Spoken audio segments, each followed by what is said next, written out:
Kelli. And I'm Danni. Welcome back to the ProCreatives podcast for moms who make things.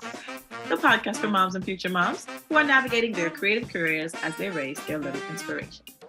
Today's episode, we are chatting about the movies, y'all. We both just watched 1001 and we just got to talk about it.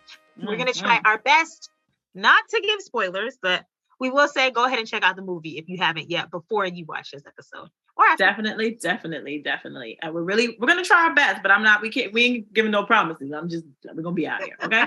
So here's a quick synopsis of the movie. Unapologetic and free-spirited Inez kidnaps her 6-year-old son, Terry, from the foster care system. They set out to reclaim their sense of home, identities, and stability in a rapidly changing New York City, starring Teyana Taylor and Will Catlett. She did that. Teyana Taylor did that. I don't know who else was in the movie, but starring Teyana Taylor. That's all I got. Talk about it, because she killed it. Killed it. So we're just going to dive right in and just sharing our thoughts about the movie. Obviously, Danielle, you love Teyana's acting, and I'm going to say I loved it as well. What was your favorite part about like her character, like the dynamics? Her character was so dynamic, but let me hear what you got to say about her. So, like, honestly, like I even though I am not the type of mother she is, like, okay, but I've seen those type of mothers, like, basically playing, talking with your children. And what I like is like, okay, she messed up, right? And so there was a kind of a weird relationship in the fact that she was expecting her child to like have an adult kind of like mentality, right? To basically understand the things that she is going through or the choices that she's making. And that's difficult to expect that, but you see it pretty often in certain communities with certain families because, and it kind of forces the kid to grow up a little quicker. But it's also a survival mechanism, right? It's a way just a way for them to survive, right? But I honestly it was such there's so much to say about it without telling spoilers. But it was just so wonderfully done. Like even the time period, we were talking about this a little bit before the recording, and being that, we grew up like literally like 1994, I remember being in school and writing that date down, like, writing that year, and to like say, okay, like I could really see this really happening. And like the everything the way that this movie was done kind of put you in that place. Like you were transported, like it was so well done. Like I felt like I was living in, like, what I'm saying? Like we were like a bird's eye view. Yeah, I totally agree. Teyana Taylor, right? She just blew me out of the water with the characters, and I loved everything about it. The story, the acting from everyone. The acting was stellar, right? Stellar. I would say the cinematography too. I was looking at some of the transitions, and you see like New York City in the 90s. I mean, I grew up in New York. Right. So looking at some of that footage, I was like, I feel like I've seen this. Right. This aerial shot, like I've seen it. And obviously they shot it in 2022, I believe. Not 2022. I think they definitely shot it during the pandemic. And so I can just imagine why they were kind of strategic with some of the shots and not really showing like the street necessarily, because the challenges of doing a period piece is like the car is the all of that stuff. But I definitely felt the 90s, the outfits, the costuming. I was like, okay, I'm definitely walking around in the 90s. The way her hair was done. The way the hair, her hair, the earrings, the layered jewelry. Yes. I mean, I grew up in Brooklyn. I remember hearing about, the mayor, Rudy, Frisk, like not really having the understanding of the framework of what that meant because I was a kid, but knowing that these were things that were impacting my community. Yes. Even down to rent and like the struggles my parents had with finding places to live just because of the changes that were happening in New York at that time. And then on the heels of that, all that happening on the heels of the crack epidemic. Yeah. So it was a lot. It was beautifully shot. It was so good. There was so much. Like, you touched on so many things. Like, let's talk. Like, talking about like how it looked, right? Mm-hmm. Yes, I love, and you're right. They did so well at identifying the things that were in style, like the way she did her makeup. And it's so funny. I was looking at it and I was like, oh, that's coming. That's back. That's right now. That's happening right now. It came back. Like the way she did her baby hair, the way she lined her lips, like her eyebrows. I was like, they did such a stellar job. Like, I remember that updo that she did for the lady. And one of the scenes, I said, that's a prom hairstyle again. That was it. And it's crazy how, just like you said, everything's coming back. And it's like, we're like, oh, this new, that is not new and fresh. No, okay. Honey. That is been not here, done that liner. Been brows. Here, done that. Baby, come on now. We know. Right. But there were so many things that were touched on. Obviously, we talk about the era that it was shot in, the 90s, but up until the 2000s. I think I distinctly remember it saying 2001. But just the changes that happened in New York City from that time to the 2000s, like just so distinct. But costuming killed it. The directing was great. I mean, I felt every emotion. There was one scene in the middle of the movie, and she pushes him into the stove. I remember audibly going like, oh! In the theater, like, my God. I said, so I'm like, please don't hit her back. Like, that was I was thinking. Like, so I was like, please don't hit her. And like, he was a class act. He was a class act. And what I loved about it too is that in those moments, you see her aggression and her frustration. And I know the way that scene ended, I was like, that was one of those scenes where the director was like, just give it your all. Because I don't think that thing falling down was supposed to happen. I know, yeah, that's what I'm thinking. Exactly. Like, she pushed him. She really, really pushed him. And she's strong. You see her arms. Woo! He looked surprised. At that, he was like, what the? But I love that we can see their intensity. We saw their intensity balanced out with their tenderness. Yes. So she was never just a strong Black woman throughout the entire movie. You saw a woman who had complexity, who was dynamic, who had, her moments of softness and her moments of just like, I'm not going to take your ish, Right. And you know what, you're saying that, and it reminded me of like, even how he described her. Like, I love how they made it a point to love on Black women. Like, when you watch the whole movie, for those, when you guys do watch the whole movie, you'll see how complex this entire movie is. And I am loving that media is finally portraying women of color, complex and beautiful as we are, because I can't remember who said it. I think it was probably Viola Davis. She was saying that, for a long time, she did not see a layered character of a woman of color. Like, it was like you were one thing, right? And then you could see like different white women. They were able to like portray like this complex, wonderfully intricate, like be a person, right? Yeah. And so now we're starting to see all these things, and they did that in this movie. Like, when you're gonna see, like, they make you love her, they make you hate her, they make you say, huh? They make you say, okay, we love her again. It's just, woo! And her, even her husband loving on her, like talking about when he first met her, what, and then even talking about colorism. Oh my gosh, the things. But it's just, it was a beautiful thing to show the love on our dark-skinned women as well. So, y'all, there's so much. Y'all need to go watch this movie. Please do this, please, so y'all can listen freely. Please do watch it. I mean, we're slowly working our way through, because there's a lot to unpack. I think, the heart of the story too is like motherhood and the idea of home. Yes. I will say, I realized at the ends of the movie, like, that's why it's called 1001. And I'm not going to give that away. I saw it as soon as when they made the move. I saw it. I was like, "This is what it is. This is what it is." But yes, like you, like it made sense wrapped up in a bow when I was like, that's why, because what happened within that time, and really. Yeah, and I think the idea that what is family? What is what does it really mean to be a mother? Where is actually home? Yes. Because the story is detailing really 3 people who are broken, who were abandoned. You know, Lucky being abandoned, he didn't have any family. Right. And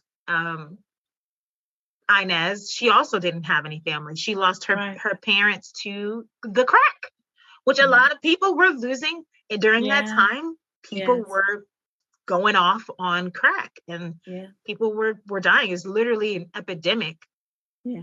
Kind of like what's dealing with now with the fentanyl situation. But you have these 3 broken people who, between Terry, who's the son, Lucky, who's the father, Inez, who's the mother, the 3 of them are broken people coming together to make a family, which is what they each lack.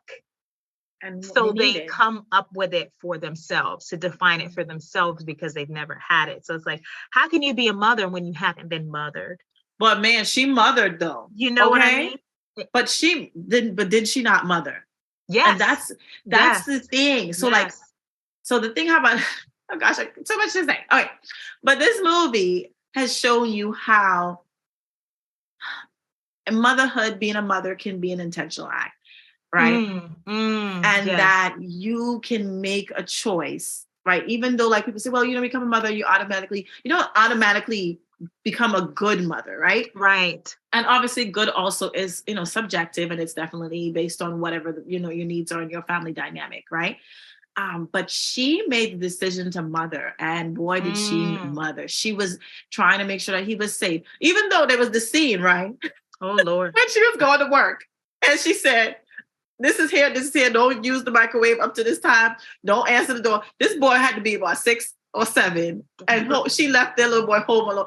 And I was just thinking, I was so sad for him. Me too, girl.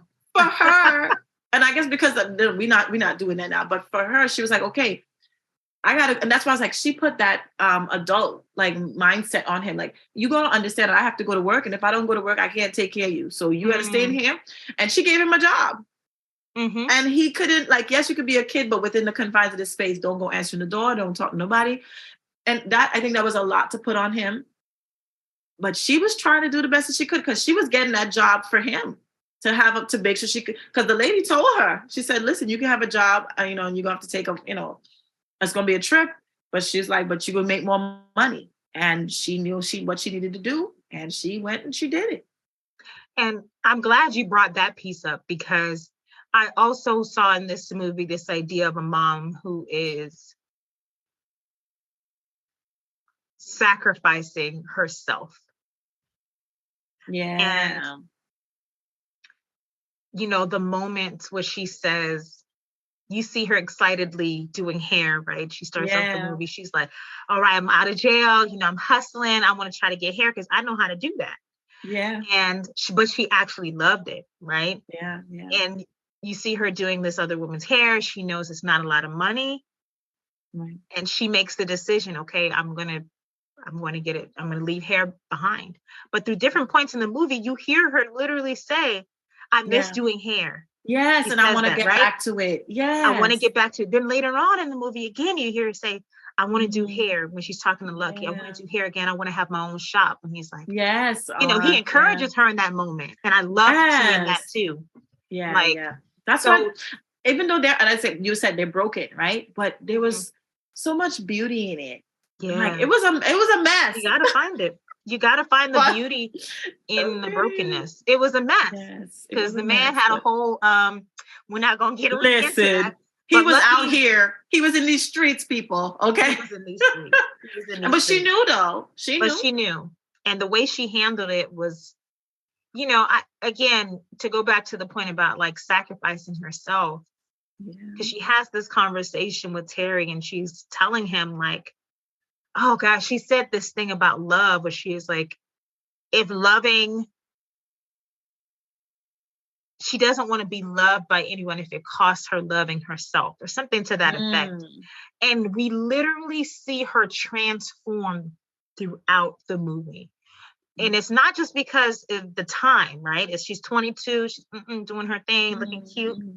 But she literally goes from this one type of person who's visibly caring about her appearance, edges laid, all of that, to not really caring at all, you know, to only thinking about the family. The family has to be okay. The family has to survive. And so it cost her herself her joy. We see her, even though she had nothing in the beginning of the movie.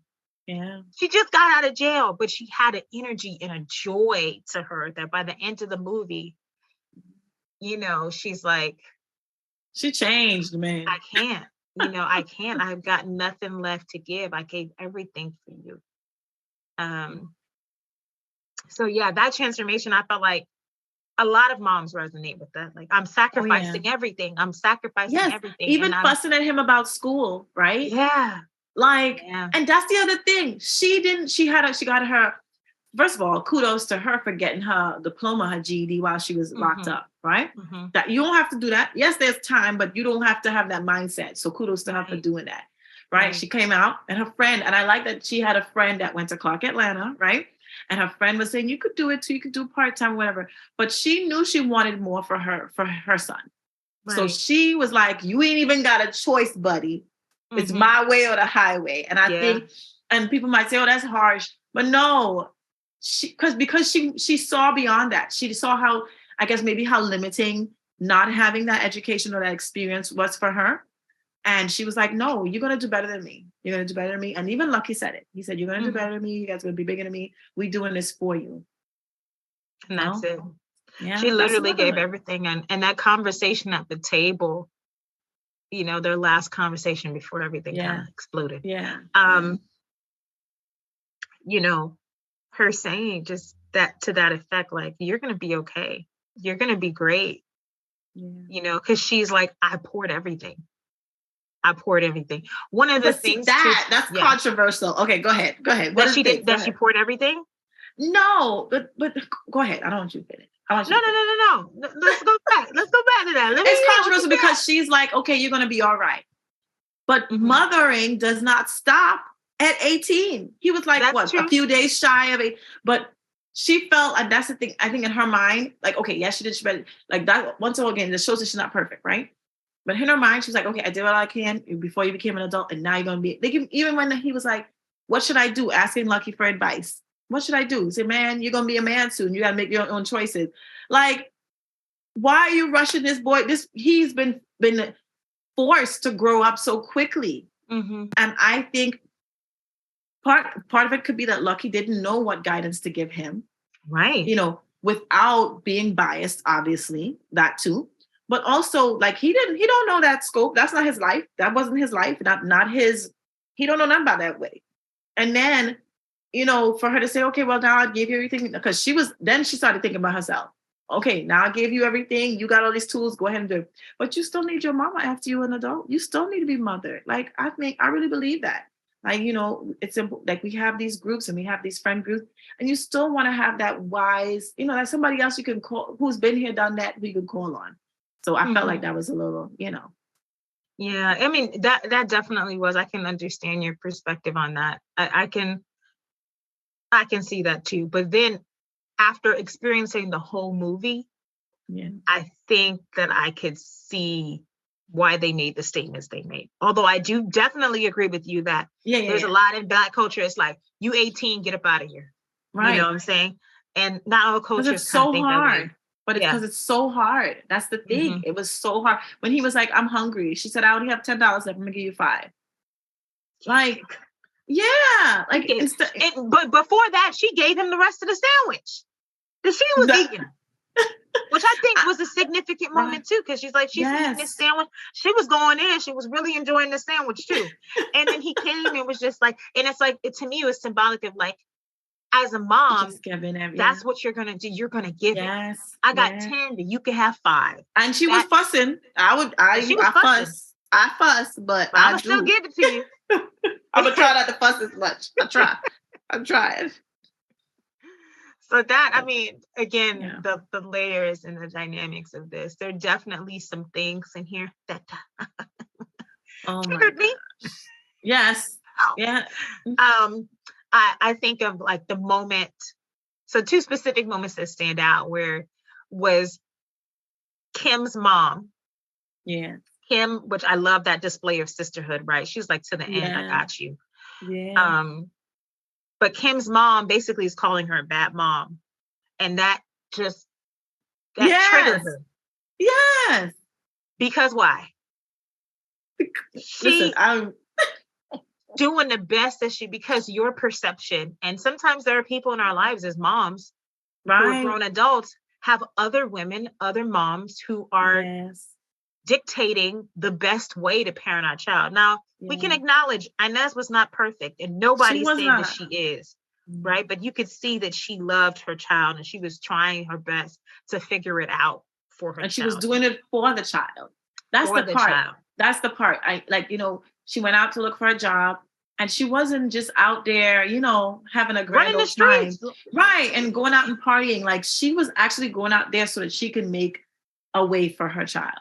So it was, and you're right. A lot of times people like to judge. That's why I said earlier, like, yes, she wasn't perfect, right? And but being a good mom is really just based, it's got layers to that too. Like, it just depends on your family. Like, it depends on where you're from. Like, people are all just trying to do their best. Like, well, not everybody, but she was. She was trying to do her best. And then the other thing, because there's so many relational dynamics. And I would say my favorite type of movies, films to watch are stories that really dive deep in interpersonal connections and relationships. So you've got Lucky and Inez, right? The mother and the father. You've got Lucky's relationship with Terry, the son, which has this beautiful, tender moment where he says, I love you. And just seeing that display of, I was just like melting in my seat. Seeing that black love on display, that father-son black love, imperfectly perfect love on display. And so having those dynamics, right? And then Inez and her son, like seeing those things at play, and then Kim and Inez and their sisterhood. We don't see a lot of Kim in the movie, but the moments that we do, we're seeing her encouraging, breathing, speaking life. She spoke life into her sister friend. Yeah. She said, you could do it. Believe it. Yes. You can. Yes. That was a beautiful moment. So the tenderness in that movie was so beautiful. There was a scene that also triggered me, though, when Lucky was telling Inez to be more quiet. I was kind of like, they were sitting at the table, and she's asking, he was sitting on the couch, and she was asking him about, Terry's school. Right. Well, what do you think he should do? Whatever. And something's going on with our dynamic. I don't know. And he's telling her, well, you should actually be a little bit more quiet. And I think she went off, right? She tried her best to not go off at the outset. But you know how when you change positions, someone says something you don't like, and so you're trying to adjust. Listen. And you're trying to keep it in. Listen. And you're like, let me, can you? And you know what made me mad about that? You asking her to be more quiet when you in the streets, Mr. Lucky. And that's what made me mad. And I was triggered by that as well, because it's the same kind of rhetoric of, oh, it's an angry Black woman. You doing stuff that making me angry. Yeah. I am angered for a reason. There's cause. When you come and ask me dumb stuff, when you say, oh, why you keep, does that hair grow out of your head? Like, how you don't know? Go on Google. Get out of my face. Right? I'm saying, like, it's just dumb stuff. And like reaching to touch, what does it feel? Like, no, you're doing little passive aggressive things, and saying, oh, that is very aggravating. So I feel like he definitely agitated her with a lot of things. A lot of his behavior going missing and then you want her to be quiet about it. You don't want her to say how she feels. You want to silence her, and that's not okay. I'm over it. I was mad. He lucky I didn't jump in the screen. That's why he got pushed. Anyway, that's all. Again, I'm not for violence, people. I'm not. I'm just saying that you don't silence nobody. Okay. Don't silence her. And again, when we talk about her doing the best that she can with what she had, and her also not being mothered, but doing the best that she can to mother her child and steer him in a direction that she knows is not good for him. And Terry had people in his life who were like, yo, the streets is not the place for you. Yes. from the girl that he kept trying to stalk. Listen, and I liked her too, because I liked her too. Mm-hmm. Yeah, even the Simone, energy that she gave him. Yeah, and the energy she gave him, she was like, I'm not playing with you. Yeah. And that was also a part of like, I hold myself in high regard. If you come and play these games, and then she judged him by his friends, because rightfully so, why you hanging out with these people and they dumb, you about to be dumb too. So you know what I'm saying? Like, I really did like, okay, go ahead. Sorry. Yeah. And you know what? The other thing that I love is, like, with Kim and with Simone, there are these strong, I don't even want to say strong Black women, but strong characters, clear. Yes. Characters who are clear about their stance, who they are. Yes. Where they won't fold. Yes. And even though Simone and Kim, they had, and even Miss Jones. Yeah. Her character too, the first landlord that she had. Yes. Very clear, distinct, only showed up on screen for a short amount of time. But yes, I love that. I love how you said that. They knew exactly, they had clear. Yes. Yeah. They were not folding. And that was that was important for her as well. You know, we talk about discipline, right? She needed to be put into like, okay, there was a standard had to be set in order for her to abide by it. Mm-hmm. And that really did. And I think that even working with that lady, and the lady having compassion with her for like her losing her family and things like that, that helped her feel seen. And I think that's what gave her that push that's why I think she even went for the job as well, because this lady was looking out for her. She gave her some care, a little bit. And it wasn't like a lot. It wasn't like she was fawning over her, but she cared enough to say, look, there's an option for another job. She thought about her. Yeah. Right? A mother. She was like a mother. She was that's why she took her. There you go. It's just so she had all these examples of mothers, people mothering, other people watching it and figuring out how to. That's funny. Like even her friend her mom raised her a certain way, and she was going off to college, right? Mm-hmm. So she could take tidbits from all those mothers that she's seen around in order to be the best mother for her kid. Yeah. Again, like, it was a lot. I don't think we're even going to scratch the surface of everything.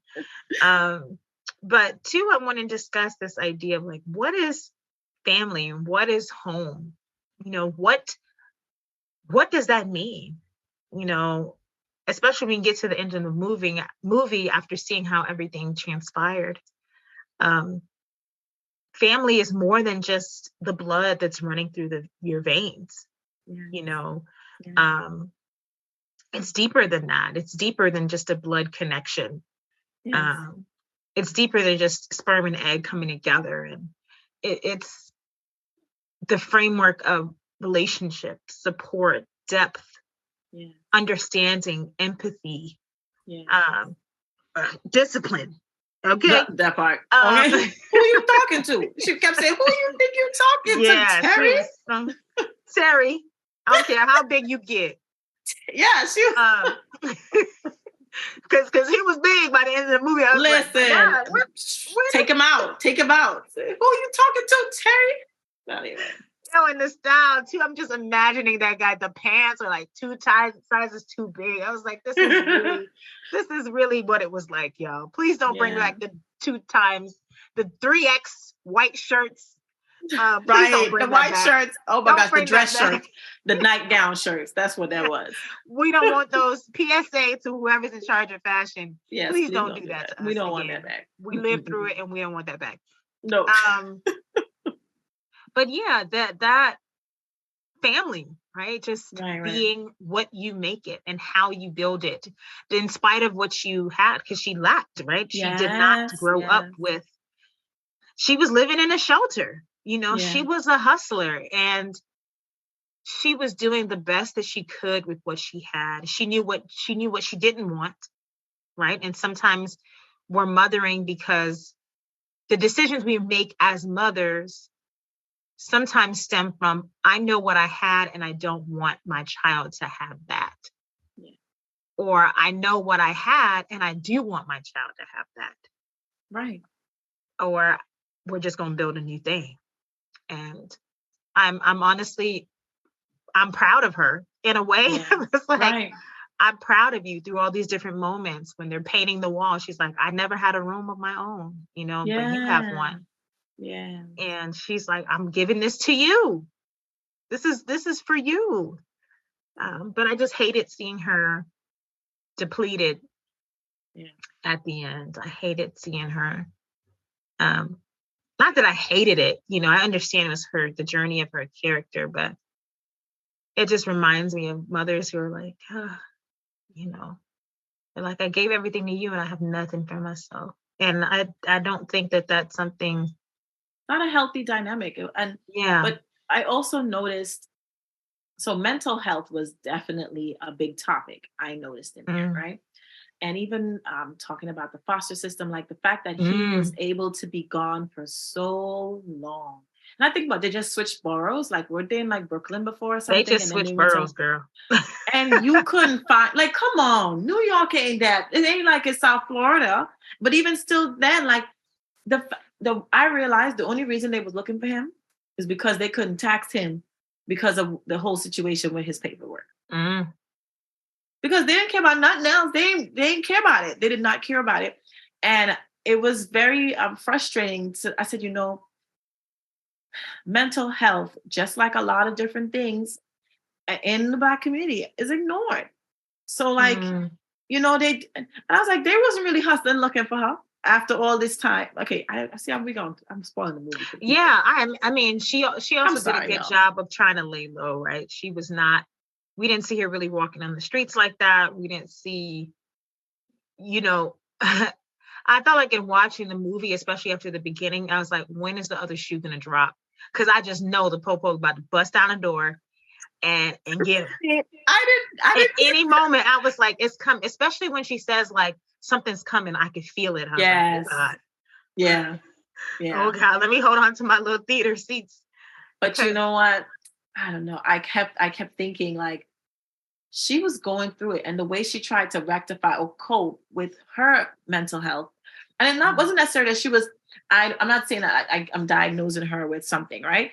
But the trauma of all the loss in her life, the trauma of all the experience in her life, did something where she said, "Okay, I'm going to correct it, and I'm going to make sense of it by creating a family of my own and doing." It's like she mothered herself throughout those years while mothering him, which is why she poured her whole self in there, because she was also looking to be filled. She was depending. It was a very much codependent relationship between him and her and the child. They were very much attached to, like, it was just, I need you, you need me. I need you, you need me. And even when he acted like, teenager, I don't need you. He still, you could see in the end, it was still that he needed her. You know what I'm saying? So that was his mother. That was his mother. And that was his mother. It's a lot to unpack. Like, I feel like they didn't find him for all these, how much years he was missing.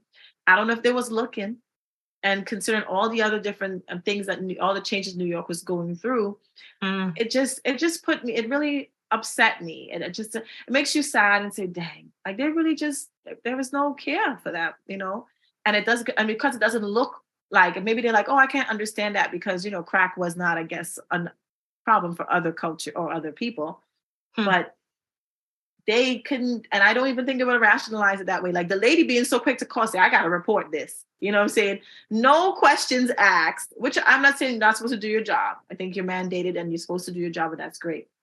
But it was like, wow, like there was nothing there other than, no understanding.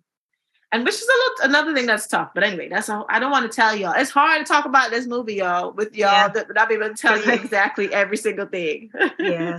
Because we don't want to give away that key point. But she does say in the movie, I thought you needed me, but it turns out I actually really needed you. Yeah, she did. She did. And that, I want to say she unlocked something within herself, especially when you're alone. There's something about even people who don't want to have kids will be like, I'll have a pet. Right. Rufus is my, that's my, like people saying, that's my kid. We don't like that. But they want to create family.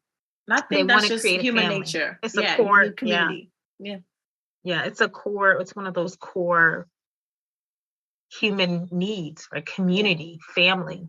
And at the end, after her friend leaves, she doesn't have any friends. Who is she talking to? You know, she barely has Lucky. There's the scene. Oh my gosh, there's just so much. But there's the scene where she's watching Ricky Lake. Which yes. I was like, I don't even need to see this to know that this is Ricky Lake audio. Okay. I know. Seriously. Yes. But there's the scene where she's watching a Ricky Lake episode and she's eating the noodles and she was going in on that cup of noodle. Okay. She was going in. And the clip is talking about friendships, right? And she's there laughing and crying. Yeah. Because she's alone. Yeah. She's alone within a family. I think sometimes as moms, we feel like that too. Like there's no one that understands. There's a loneliness that comes with it sometimes. There's an isolation. For sure.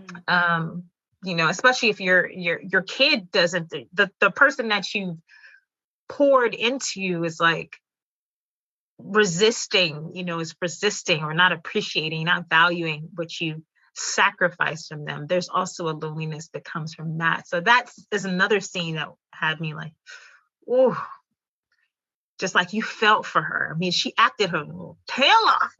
She said that in an interview that she wanted to take a role that would show her and to show her range. And baby, did it show range? Okay, you win. You accomplished your goal. Shout out to A.V. Rockwell. A.V. Rockwell, she's the writer and director of the film. Yes. And it truly deserves every accolade. I can honestly say that there hasn't really been a movie that I've seen like that since Losing Isaiah. That's the only other film that I feel like with that type of family dynamic. It reminded me of A Raisin in the Sun. Is that the one? Yes, I believe. It reminded me of A Raisin in the Sun. I could see some of that. Because that's the one. So The Raisin in the Sun, is that the one when, listen, you guys don't hate me for it. The one when they were living in the apartment building and basically they had one bathroom on the floor, but it was a bunch of family. That's correct, right? And then something. Yes, that's correct. Mm-hmm. Right. And then the one where they was like waiting for like a big check or whatever. That's correct. The life insurance policy from the dad. What I like, and that's why I said I felt like this movie definitely like submerged us into the life. As soon as they opened the door and we walked in, we were sitting on the couch watching everything. But really, really submerged us in there for us to see and it makes, that's why the feelings for every character is so complex. While we love Lucky, we kind of don't like him. Because I was kind of like saying, I was like, ninja. But I didn't say ninja. I was looking at the screen and I was like, oh, a little upset. I was like, no, he didn't. Oh my goodness, all the things. And then same with Inez. And then as a mother, I was like, yes, I could relate. I saw so many things I could relate. And then in the end, when they dropped that bomb, and I was like, bruh. But then I was like, but still, even though, as you guys will see, the ending kind of like tweaked our perspective a bit about the kind of character and person that she was, but she's still mothered. And you can't deny that part. And then even you look at Terry and you say, wow, it's like, it's a hope, you kind of love him. You really don't dislike him, but you see how he has an attachment issues. He doesn't want to be with her. And that's really why he can't make the decisions. He didn't want to make decisions to go off to school because he didn't want to be without her. Mm-hmm. He didn't think he could function without her because they created this codependent relationship. Yeah. Yeah, there was definitely some dynamics at play, but I agree with you too that that's the fullness of life, right? You have things that you absolutely love and then things that you're just like, ugh, I'm not a fan of, and the fact that if you felt that for most, if not all of the characters, means that to me, it's like, it's the most relatable. Because and we don't throw away the whole, like my mom said, we don't throw away the baby with the bathwater, right? Right. So I think these kinds of movies are urging us to have more compassion, be empathetic, giving you a view into like, this is just human beings functioning in chaos. Specifically like, Black. Yes, because specifically. There's nuances, right? They're not. Yes. This is for everyone, right? But when you think about Black women, when you think about struggle, she literally pulled herself up by her bootstraps. Okay. And she didn't even have no boots in the beginning because she just got out of jail. Right. Why you but saying the depth of experience that we're able to experience with these people, it was like you say, like we just sat on the couch with them. We were in that apartment, 1001. We were there with them, watching them journey, you know.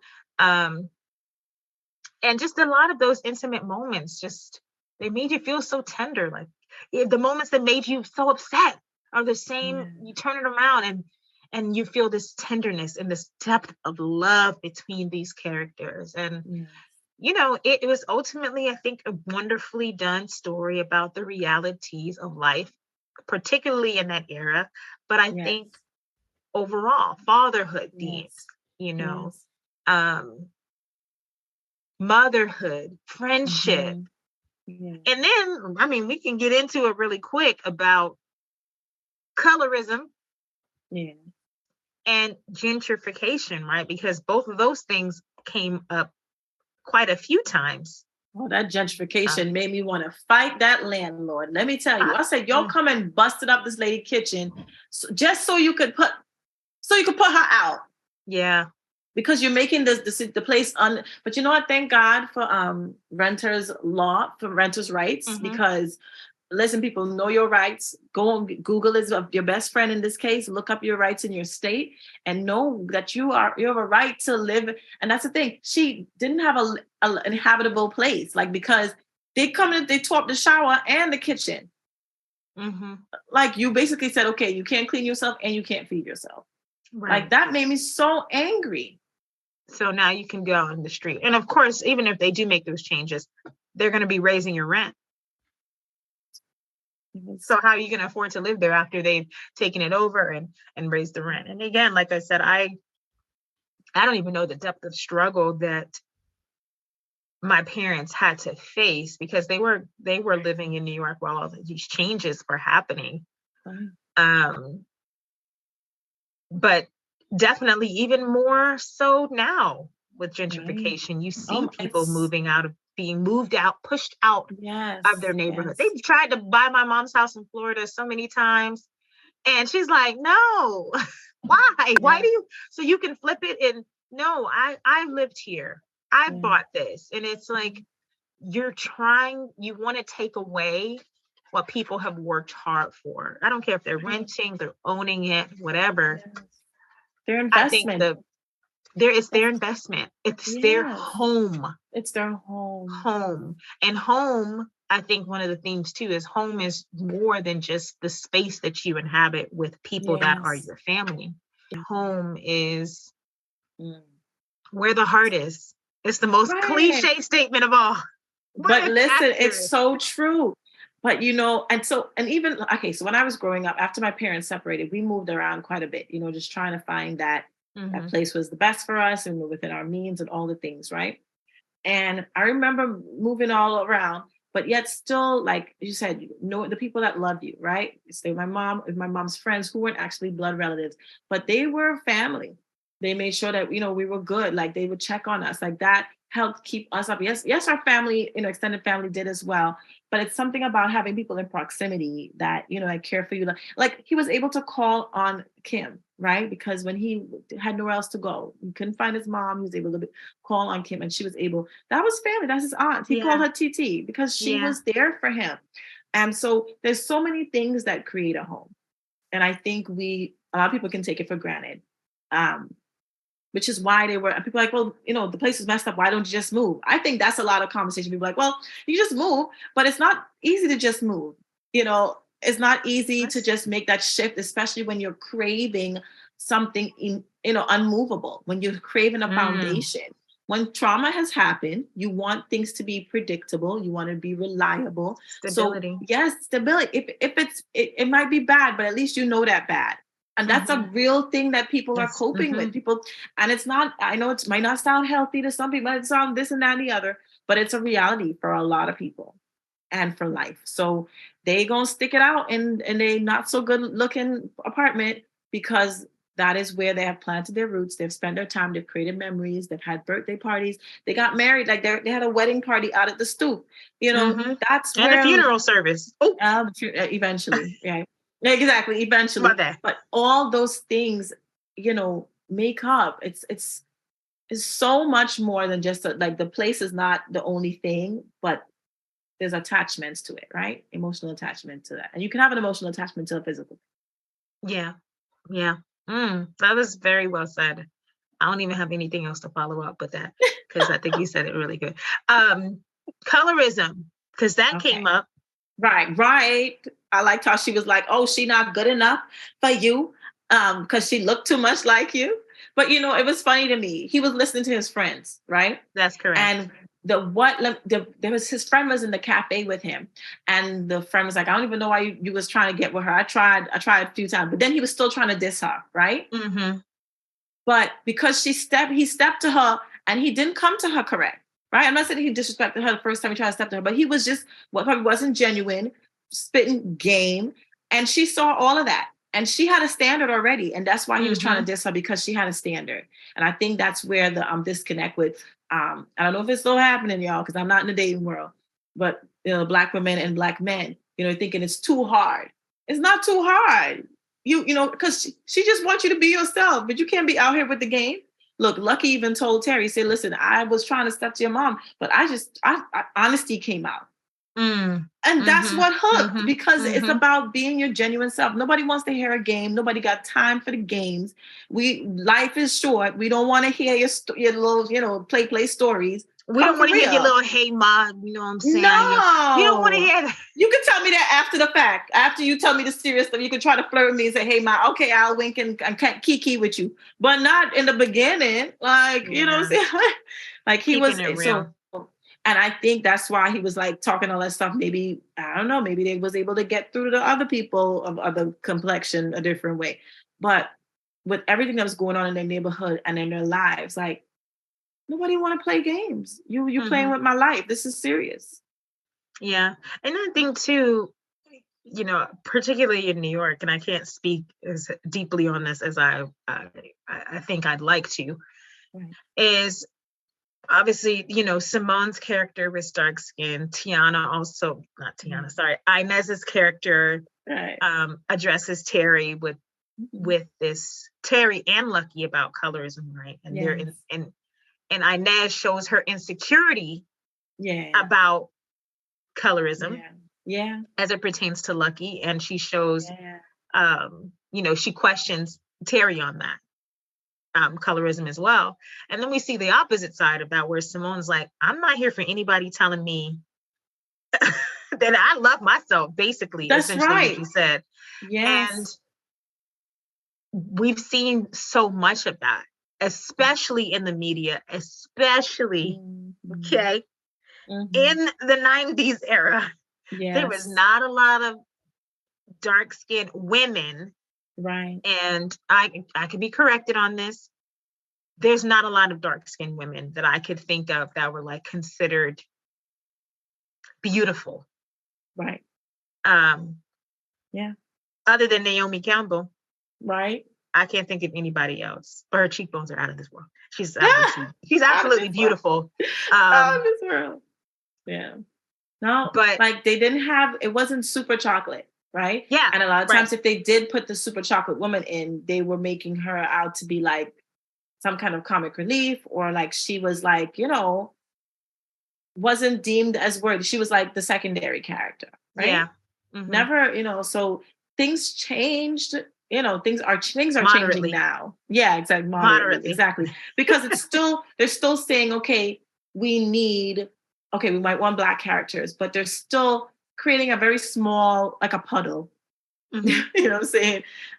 So, and I think it's only just to satisfy the comments necessarily. Like we need more, you know, and it doesn't have to be necessarily a Black character. How about just be like, okay, be open for the friend character, right? Be open for the sexy.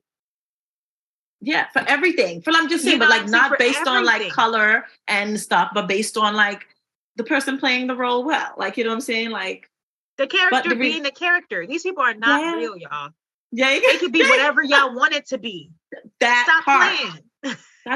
I remember one girl saying, her name is Lisa. She's, a comedian, right? And she's coming up doing great things. But she said, when they audition, they ask you to, they want a certain look. But she was like, we got wigs out here. She said, listen, if y'all want a white girl and you ask her to have blonde hair or you want her to have red hair, she can throw a wig on, right? Same as brown women. You want us to wear a fro? We can put a wig on for a fro. If you want us to have braids, we could braid. Like, there's so much diversity. And she was talking about that. And I feel like there's a disconnect. Like, they don't get that we can do these things. Yeah. It's not hard.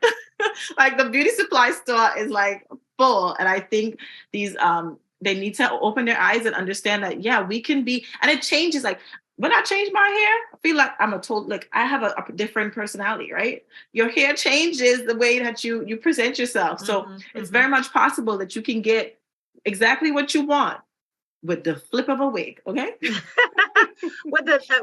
And I agree with that. I do think it starts with building the world. I mean, obviously we're both actors, and so I've experienced acting and on the producing side of film. And so I do totally understand, like, you might have an idea in your mind of the look that you want for a character. Right. Yes, right. I totally get that. Oh, yeah. But I also feel like what's happening is the stories are not reflective of the diverse characters that are needed. And so that's where I find, like, the struggle is not just even in the casting. It actually starts with the stories that are being told. So we have a story like this where it's like, oh, beautiful rainbow of Black women. Okay, yeah, beautiful. Yeah. And I loved a lot of those outfits. I was like, dang, the Tommy, she had the Tommy jeans on. I was like, how you just got out of jail and you got on Tommy? But anyway, where you found it? Like, where'd you get that? Listen, first of all, I was like, you had two kids, Miss Teyana Taylor, and you are ripped out here. I said she must have help at home and an at-home gym, because I don't know how she's so ripped. Okay. Yeah, definitely. You over here trying to get rid of this little itty bitty stomach that just stubborn. But like, am I really trying? I'll be tired, y'all. So we have this story, but it's stories like it that we need. Not even stories like it, but other stories.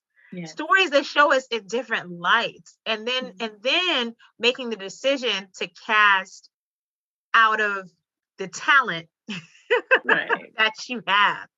So the fact that, yes, this person might say, and I have a friend who, like, even if the casting says white guy, he'll still apply. Like, right. He'll still apply. It's like, yes, I'm Black. However, I'm a male actor.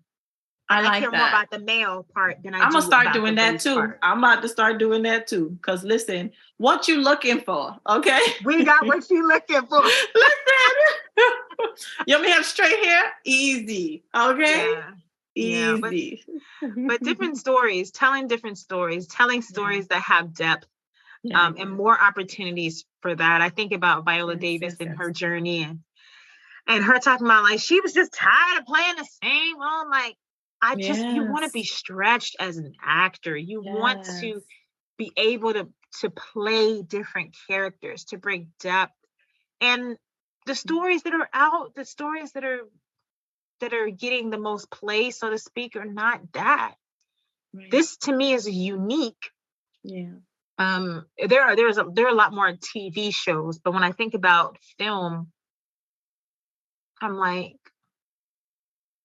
I don't know. I just struggle with finding, and maybe it's just stories that I like, right? Because I love stories like this. I love stories where there's Black love on display, and there's Black families, navigating it in real ways, not caricature type of ways, you know. So overall, great movie, great film. Definitely go and watch it. There's a lot of conversations that need to be had after you watch it. I'm sure you're going to be thinking a lot of things. How do you feel about the last scene in the movie, Danni? I don't know. I say mental health. That's all I got to say about that. Because do you think she was a little bit crazy? You don't have to answer that. She was. Listen, she was for years on years on years. And then she started to believe it. Mm-hmm. Right? Now, whatever the intention, right? Because the law side in me is kind of like, okay, yeah, you could have, I mean, I have the intention, but the fact of the matter is you still did what you did. Yeah, right? You're still wrong. But babe, and then to flip that switch, good riddance. God bless him. Let him be free. And Kim better adopt him now, okay? Because she's more stable, okay? Because that is nuts. And I hope, and you could see it, like even his anxiousness, you could see like this, oh my gosh, it's so many things I was definitely like seeing. There were things that were missing for him. Yes, his he story. was the reason why he didn't want to talk all this time is because he was dealing with trauma of his own. And when there's gaps in your personal story too, that also,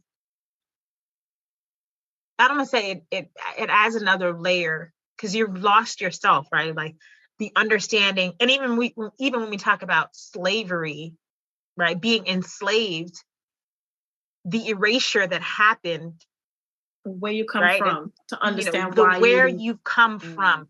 That's actually important to our makeup, right? Even for white people too, because newsflash, being white is not real. Okay, it's there's a point of origin for all of us, and that's also a connectedness to home, right? Yes. Where am I from?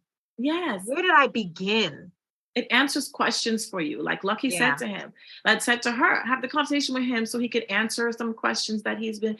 And that's why we do like these ancestry, like everybody doing ancestry DNA thing, because you want to know, why do I like this? Or why do I look like this? And like, even the conversation, this goes a little deeper, but even to talk, like people need to know, especially for self-love, right? Especially people of color, find out why your features are the way they are. Right. And I think this will work for everybody across the board. Right. You understand why your nose is shaped that way. It's because of where you come from, why your hair curls the way, or is it straight? Like there's reasons to these things. And if we find these things out, I don't think we will hate ourselves as much. You'll have a foundation to, well, this is, and it's not just because my grandmother, this one looked like it, but there's a reason for it. It's a human, what you call it, like adaptability. Like it serves a true purpose. Like, but I think too, to your point, there are things that I've learned, I have a situation with my family where I was disconnected from a lot of my extended family for a very long time, not of my decision, not of my choice. But one of my parents made that decision on my behalf, and unbeknownst to me, just to be clear, I had nothing to do with this. But when I started to reconnect with my family members, my extended family members, I started to see how much of them is actually not even growing up with them or knowing them, how much of them is in me, why my eyes are like this, why I have this bent towards creativity. My grandfather is a writer. My great grandmother, she was creative. I look at her and I'm like, oh my gosh, I can see parts of her face that are a part of me. And there's something about that being connected to the history that actually, it's like air, like it's filling you up with air in a way. And fuel it gives you pride. It's like fuel for growth. It's like a step, because okay, they did it, I can do that, and like, what else can I do? Yeah. Right? So can I build on this? That's why he was questioning so much, because he didn't know where he was going. Yeah. He didn't know. And he didn't know where he was from. That's the part. He really know where he was going. Listen, that's what and it's so important. These things, we hear all these sayings, you got to know where you're from to know where it's not just a saying. This stuff is real. It's real, and it has impact. Look at the freedom that he has when he says his name. Right, his real name. Actually, my name is this, and it's like, oh, not understanding why he hid this for so long. Yeah, for protection, right? Because he could have easily said, "I don't belong with you." He wanted stability, but being with that person, being with Inez, meant home. It meant family. At any point, he could have. And I think he did at one point. He just kind of walked away, and she chased him down, and she was angry. And so he could have at any point, but something about her meant home, meant family, meant stability, and he too Because she cared in her own way. And he understood that. He understood her the way that she cared. Yeah. Oh, it's just like, it was like, it's such a family, but then there's like dysfunction. You know what I mean? Like, but ain't that family though? But ain't that family? That's family. And we're all just trying to make it through and do the best we can, just like she was doing the best she can with what she got. And that's, I think we've said this before in conversations, but that's what our parents were doing. That's what we're doing. We're doing the best we can with what we've got. And I just want to shout out to all the moms, all the single moms, all the moms who are, again, doing the best they can with what we've got. Like, we're proud of you. Keep going. Find the strength. Find the moments where you can put yourself first. Yes, because because that was dysfunctional. We want you to not want to quit when the kid turned 18. Yes. So find the joy in it. Make sure you put aside. And I think that's what we have to do now is start, because we have our kids talking about they want to be mothers when they get older. Oh God. Okay. So they see the joy in it. So that's we need to start showing, we have to do what's best for us and say, okay, impress self-care. Like my mom did that. She used to buy a lot of these like really nice soaps and she used to have times after she came out of the shower, she would lotion and put on, do the cleanser. And like I learned, and I didn't even realize I learned that until I started my family. And then my husband was like, yeah, this is what you do. And I'm like, oh, I do have a little routine, but it's the little things. It's making time for that. And then even, not saying neglect your family, but making sure that you take care of yourself. And so my girls know, sometimes I go out to get my nails done by myself, or sometimes I might want to go somewhere with my friends by myself. But that's so I can get poured into, so I can come back and be refreshed and pour right back out. That's right. So we have to, not like Inez was. There you go. We don't want somebody in the blanket. And just laid at the beginning of the movie, and the end of the movie should have looked like what's that picture of James Brown when the James Brown mugshot? That's how she was looking at the end of the movie. Okay, I'm done. We don't want that energy. We don't want that energy paid off. Okay, so at the end of the movie, though, how do you think? I know you said mental health, right? So that's all I got. I can't go into more. I just think mental health. That's it. There is a resolution, right? She knew she had to escape because she was like, I'm not going back to jail. I think the resolution was that one, that she knew that he was going to be okay because of how she raised him. And I think two, in a sense, she's now ready to re-embrace her own freedom and a new life, a life where she's able to really get back to who she was. And that's costing her, obviously, because now she's got to start from scratch again. But years later, I think she also has the strength of her experience. Like, I've done it before, and I did that, and I can do it again. So do you think she found what she did as a mom rewarding? I do think that she did. Yeah. I think she was proud of him. I think she was proud of how he turned out in spite of. Yeah. Even if just the school piece is a part of that, but it's more than that, right? It was school, but it's also Simone saying, and different people saying, I think Lucky might have said this too, like, you're different, this is not the life for you. Simone saying, you're not like these idiots, you know what I'm saying? You're not stupid like these guys. You've got something. Yeah. Even how he was speaking to her on the phone in direct contrast to when he first tries to right. Right? Like, because that's what he was taught. That's how his friends doing it. He was taught, but he knew that wasn't the way for him. So I think she was just proud of her. She's like, I brought you up into this point. Yeah. And that's all I was here to be able to do, to bring you up into this point. And the fact of the matter is, she didn't have to. Right. The compassion that she showed, not even being a mom, I can't even say, because I don't want to spoil it. I'm about to say the things. Basically the compassion that she showed to him. Right. And like, because listen, some moms don't have it. Right. Correct. But she was able to, as I said, she was intentional. She made the decision. This is what I'm going to do. And I'm going to do it. I'm going to do it. And she had that drive. She had that New York hustle now. Listen. I'm going to figure it out. I'm going to do whatever it takes. And really that compassion and that empathy for sure. That she showed him because she saw herself in him and didn't want him to go down the same path. When you think about it, she was 22 when she got him, right? He's just shy of 18. Imagine if he had the same life that she had, where he could have ended up at the age that he was. Right. He's probably been on his way to getting locked up. She's like, okay, I'm confident you're not going to end up in the jailhouse. I'm confident that you are good. So I think at the end of the movie, she's like, smiling because she knows he's going to be okay. And she's not saying, who else can I trick? Let me stop. Maybe. No. I don't think. That's why I'm like, but it felt, you know what bothered? Like, she didn't even tell him at that point. That's the thing. Okay, one more thing and I'm going to leave it off. But when she didn't even tell him that she wasn't going to be there, I think she didn't want to have the conversation with him about the truth. Yeah, definitely. Because that was the best. That would have been, that's it. It was set up for her.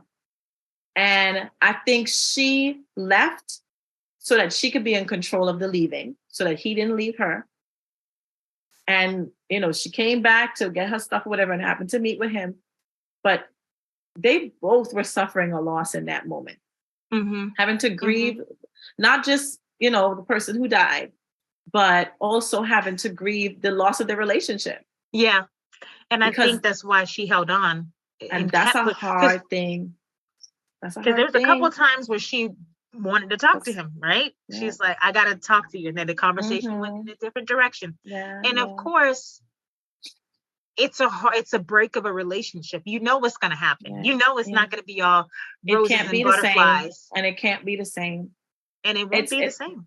And it won't be. And that's something that a lot of people are dealing with, that they're having to grieve the loss of a relationship. And the people are still alive, but it's not good. It's not good for them. It's not healthy for them. And it doesn't mean any love lost. Like, that time that has happened was great. It served its purpose. Let's say that. Let us say it's great, but it served its purpose. And, time to move on. Yeah. Okay. It was good, y'all. It was good. That's all we got, because we can go on and on and on. Yep, scene by scene. Scene by scene. I'm going to actually watch it again. I want to read the script, to be honest. Yeah, I wish I had the captions on. Can you believe that? There was a part where he said something, and I guess already loud in the theater, but it was a particular part, and I was like, "What did he just say?" I think it was after the whole altercation in the kitchen. I was like, "What ticked her off?" Like, you know what I'm saying? So I want the captions on, because I love to hear I like to see how the words make sense, and I'm like, I love her effortless. Like, Teyana Taylor really, like, it didn't even seem like acting.